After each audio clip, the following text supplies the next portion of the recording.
لا الہ الا اللہ پڑھ، لا الہ الا اللہ۔ کہتا جی شیطان کو اللہ نے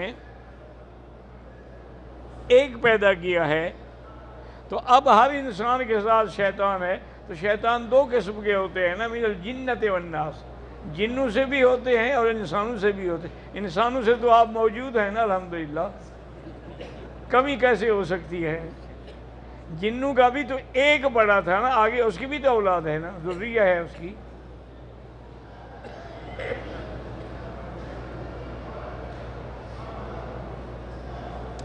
ایک اہل حدیث کہتے ہیں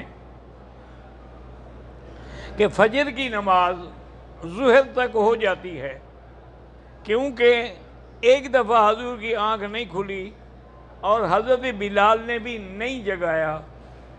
گزارش یہ ہے جی کہ نیند آ جانے سے اگر آدمی سو جائے تو معذور ہے وہ۔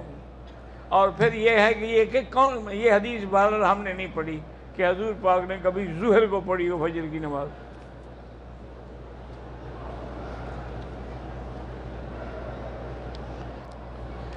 رش کی وجہ سے طواف میں عورتوں کو دھکا، اپنی طرف سے بچنے کی کوشش کریں، باقی اللہ کے علم میں ہے۔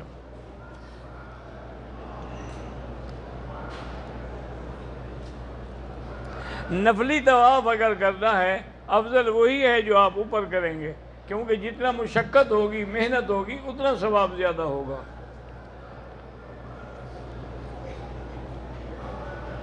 عمرے والوں کے لیے اگر ان کی قیام کی مدت جو ہے وہ 15 دن سے کم ہے، چاہے مکے میں ہوں یا مدینے میں، نماز قصر پڑھیں گے۔ اگر امام کے پیچھے پڑھیں گے تو پوری پڑھیں گے۔ ہم 14 طواف ایک ساتھ کر سکتے ہیں۔ 14 طواف کے بعد تو تمہاری کوئی لاش اٹھا کے لے جائے گا۔ 14 طواف کا معنی اس کا ہے 14 چکر۔ 7 طواف کا ایک چکر ہوتا ہے نا، تو 14 کے 2 ہو گئے نا۔ ورنہ 14 طواف اگر یہ کرے تو انشاءاللہ اس کو اٹھا کے لے جائیں گے۔ کاروبار کی پریشانی ہے، استغفار زیادہ پڑھیں۔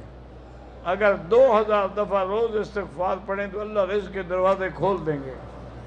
ہم جب مدینے سے واپس آ رہے تھے، اس وقت یہ کرونا کی بیماری پھیل گئی تھی، تو اس کی وجہ سے حرم بند ہو گیا تھا، تو ہم نے عمرے کی نیت نہیں کی، آپ پر کوئی جرمانہ نہیں۔ احرام کی چادر کا کفن بنا سکتے ہیں، جو چیز مرضی ہے بناؤ، تمہاری چادر ہے۔